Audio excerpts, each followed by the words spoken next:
Политиката за подкрепа на активния живот на възрастните хора е част от демографската политика на държавата, както и от цялостната политика за устойчиво културно, икономическо и социално развитие на страната. Възрастните хора имат нужда от специализирана подкрепа, която може да бъде получена чрез социалните услуги.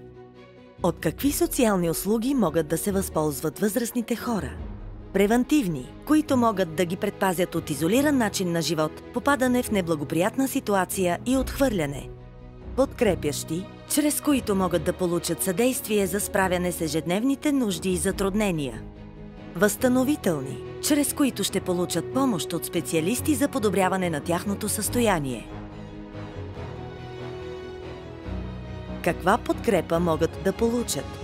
Информиране и консултиране. Помощ за преодоляване или решаване на проблеми.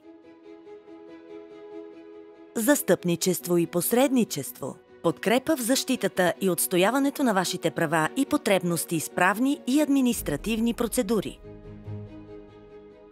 Общностна работа.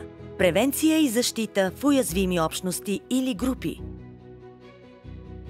Терапия и рехабилитация. За подобряване на социални умения, умения за самообслужване, разрешаване на емоционални конфликти, овладяване на поведението, понижаване на тревожността, подобряване на самооценката, възможностите за труд, за подобряване физическата сила и функционалното здраве, възстановяване и развиване на сензорните умения.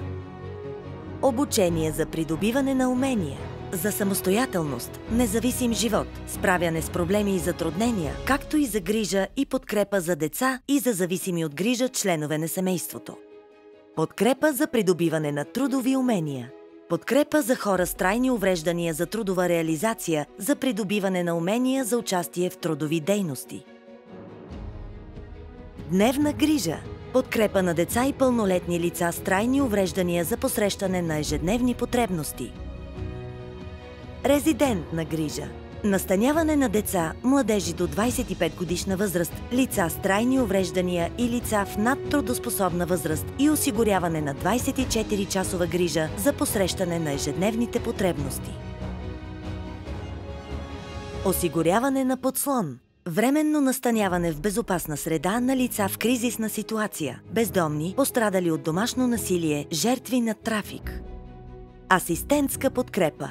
Осигуряване на асистент за лица в нетрудоспособна възраст в невъзможност за самообслужване, които нямат определена по съответния ред степен на намалена работоспособност, и деца и пълнолетни лица с трайни увреждания с определена чужда помощ, които не ползват такава грижа по друг ред. Как да стигнем до най-подходящата за нас услуга? Пълна информация можем да получим от дирекциите социално подпомагане и насочващите звена към общинските администрации. Те ще ни посочат местата, на които се предоставят тези услуги, кратка информация за доставчика и служителите там, както и таксите за тяхното ползване. Информация за тези услуги е публикувана на електронната страница на АСП. За социалните услуги, предоставяни от частни доставчици, информацията е публикувана на интернет страницата на Агенцията за качеството на социалните услуги в раздел «Социални услуги». За да избегнете всички рискове при ползване на социална услуга.